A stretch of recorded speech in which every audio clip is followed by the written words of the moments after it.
Assalamualaikum warahmatullahi wabarakatuh. Selamat datang kembali teman-teman di Ilmu Pengetahuan Alam bersama Bu Pipit. Pada pertemuan kemarin kita sudah membahas mengenai siklus air. Nah, teman-teman, tahu tidak apa saja yang mempengaruhi siklus air? Kali ini kita akan membahas kegiatan manusia yang mempengaruhi siklus air. Secara alami, air di bumi selalu diperbaharui melalui siklus air, sehingga jumlahnya tidak berkurang.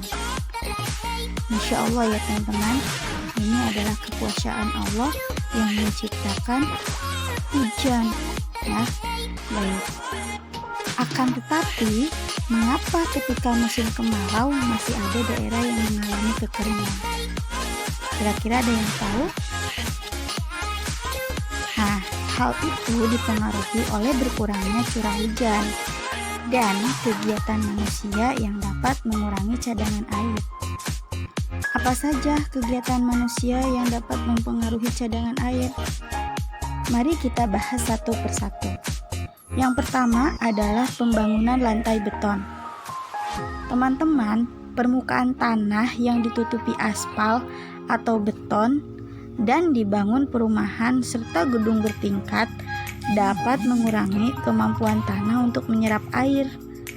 Tanah yang tertutup dapat mengurangi daerah resapan air saat terjadi hujan.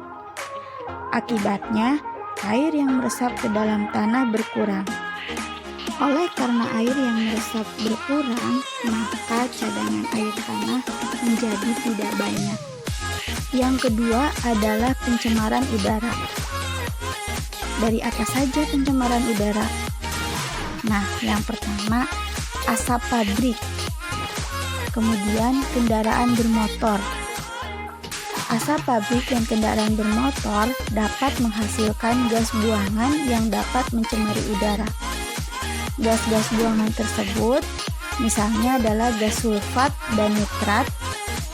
Zat-zat pencemar tersebut akan bereaksi dengan uap air di atmosfer, lalu turun sebagai hujan. Nah, hujan ini menjadi hujan asam. Hujan asam sangat berbahaya karena dapat mencemari air permukaan bumi, mematikan tumbuhan, dan melapukan bebatuan. Yang ketiga adalah pengambilan air tanah secara berlebihan. Pengambilan air tanah secara berlebihan tanpa diiringi dengan jumlah masuknya air ke dalam tanah dapat mengurangi cadangan air tanah. Selain itu, hal tersebut dapat berakibat menurunnya permukaan tanah.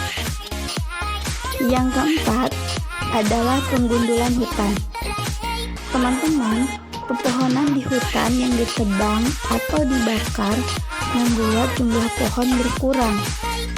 Nah, semakin berkurangnya tumbuhan, jumlah air yang tersimpan di dalam tanah pun semakin berkurang.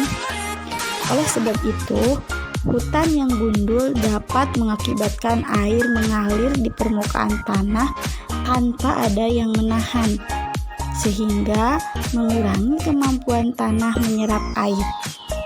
Selain itu, hal itu juga dapat menyebabkan tanah longsor. Tahukah teman-teman, tumbuhan hanya menyimpan air untuk kebutuhannya sendiri.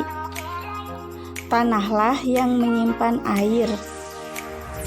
Tumbuhan berperan menjaga permukaan tanah tidak mendapat hempasan yang keras dari hujan, sehingga permukaan tanah tetap gembur dan berpori. Kemudian, tumbuhan juga berperan membuat air mencapai tanah lebih lama ketika hujan, sehingga proses penyerapan air oleh tanah lebih maksimal. Dan terakhir, tumbuhan berperan mengurangi risiko banjir dan erosi.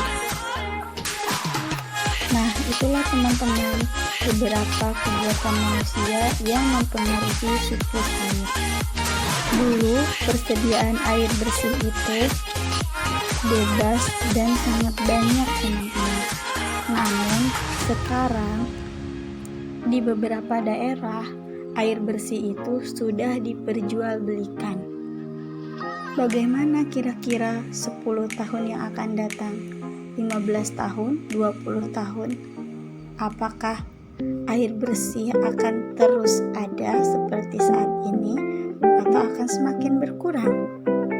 Nah, marilah kita menjadi salah satu bagian manusia yang menjaga persediaan air bersih. Tentunya kita akan lebih senang melihat pegunungan yang asri. Kemudian sayangilah tumbuhan dan minimalisir polusi udara, teman-teman. Baik teman-teman, itulah pembahasan kita kali ini. Teman-teman, untuk lebih jelasnya bisa pelajari lagi di modul yang telah Bu Pipit siapkan.